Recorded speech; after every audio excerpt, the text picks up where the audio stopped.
Pronto, gente, já estamos de volta, foi bem rápido. Seja bem-vindo a mais esta aula de Direito Constitucional. Mais uma aula para você que se prepara para concurso. E agora, nosso desafio será estudar o princípio da personalização da pena. Princípio da personalização da pena anunciado aqui no artigo 5º, inciso 45 da nossa Constituição. Vamos fazer uma leitura aqui do dispositivo e depois partir aí para as explicações necessárias. Vamos lá. Inciso 5º, artigo 45. Nenhuma pena passará da pessoa do condenado, nenhuma pena passará da pessoa do condenado, podendo a obrigação de reparar o dano e a decretação do perdimento de bens ser, nos termos da lei, estendidas aos sucessores e contra eles executados até o limite do valor do patrimônio transferido. Então aí está o anúncio do princípio da personalização da pena, querendo dizer tão somente o seguinte: quem cometeu o crime que responda por ele. A pessoa do criminoso é que será chamada à responsabilidade perante a lei penal, e não terceiros, e não parentes próximos. Não importa se o filho menor de idade cometeu o crime, o pai jamais vai responder. No caso, o menor de idade não comete crime, mas um ato infracional, né, análogo ao crime cometido por este de menor, jamais o pai será chamado à responsabilidade criminal.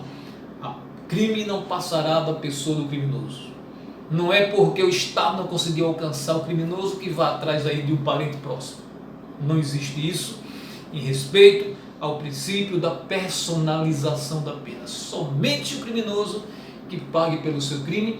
Existe, no entanto, a ressalva, né? Podendo a obrigação de reparar o dano, às vezes o crime é cometido e na sentença que condena aquele agente criminoso também vem aí a determinação para reparar o dano. Então, podendo esta obrigação de reparar o dano e a decretação do perdimento de bens é uma das penas anunciadas, inclusive na Constituição, matéria da nossa próxima aula.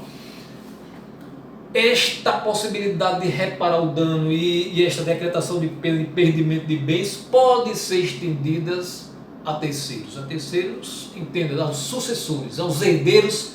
O sujeito cometeu o crime, foi condenado e veio a óbito, mas aí na sentença tem aí uma reparação de danos causados durante o cometimento do crime, ou a sentença condenou justamente a uma pena de perdimento de bens.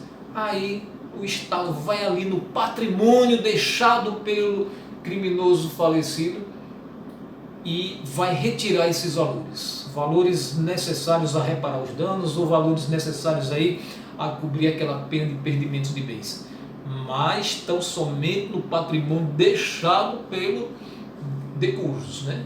Não vai, digamos que o patrimônio deixado pelo sujeito que cometeu o crime e faleceu não seja suficiente para reparar os danos, não vai ultrapassar do patrimônio por ele deixado e invadir, incidir sobre o patrimônio dos herdeiros, não. Aí estaria ferindo o princípio da personalização da pena.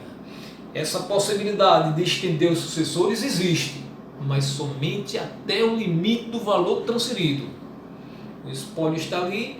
Se o espólio for suficiente para cobrir aquela pena de perdimento de bens, se o espólio for suficiente para reparar o dano, tudo bem. Se não for, não há o que se falar em incidir sobre o patrimônio dos herdeiros. Então, bem simples, mas muito importante, este princípio da personalização da pena anunciado aqui no artigo 5º, inciso 45 da Constituição. Agradeço a sua audiência, já convido você para o nossa próxima aula daqui a pouquinho, quando estaremos estudando aí as penas admitidas no Brasil, né? As penas anunciadas pela Constituição para aquelas pessoas que forem condenadas pelo cometimento de crime no Brasil. Espero você daqui a pouquinho.